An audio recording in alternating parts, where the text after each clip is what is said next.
RSM tuition ক্লাসে সবাইকে স্বাগত। আজকের বিষয় আমাদের পরিবেশ, শ্রেণী পঞ্চম, একক মানবদেহ, উপ-একক ত্বক কোথায় পাতলা কোথায় পুরু। আমাদের শরীরের কোন অংশের ত্বক পাতলা আর কোন অংশের ত্বক মোটা সেই সম্পর্কে আমরা জেনে নেব। এরপর পাঠ্যাংশটি ভালোভাবে পড়ে নিতে হবে।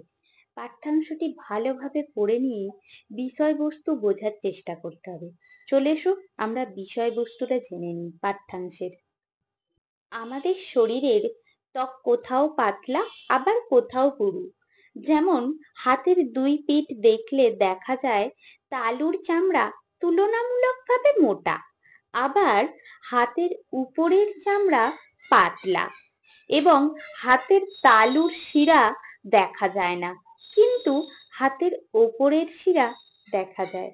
ত্বক কোথাও পাতলা এবং কোথাও পুরু হবার কারণ আমাদের শরীরের যে সকল অংশ বিভিন্ন কাজে ব্যবহার হওয়ার জন্য বেশি ঘষাঘষি করতে হয়, সেই সকল অংশের চামড়া পুরু বা মোটা হয়ে যায়।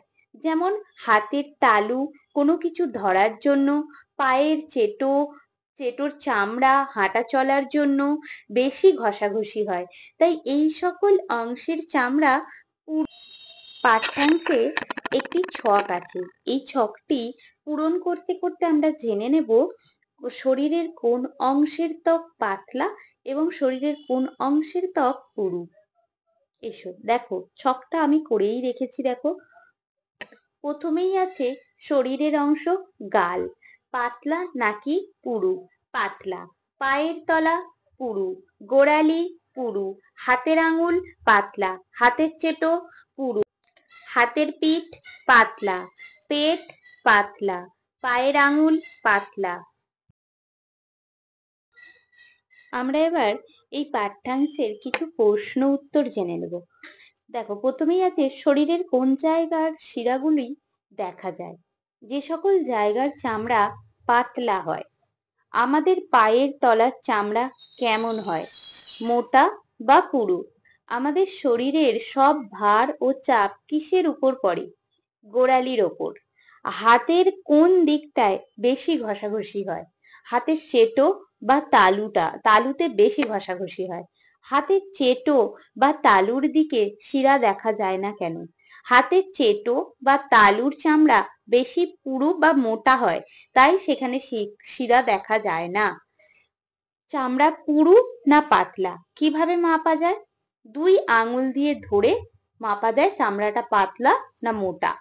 শরীরের যে দিকটা বেশি ঘষাঘষি হয় সেখানকার চামড়া কেমন হয়? মোটা বা পুরু হয়।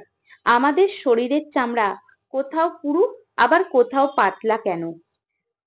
আমাদের শরীরের যে সকল অংশ বিভিন্ন কাজে ব্যবহার হওয়ার জন্য বেশি ঘষাঘষি করতে হয়, সেই সকল অংশের চামড়া পুরু বা মোটা হয়। যেমন হাতের তালু বা চেটোর চামড়ার কোনো কিছু ধরার জন্য এবং গোড়ালির চামড়া হাঁটা চলার জন্য বেশি ঘষাঘষি হয়, তাই এই সকল অংশের চামড়া পুরু হয়। আজকের ক্লাস এখানেই সমাপ্ত।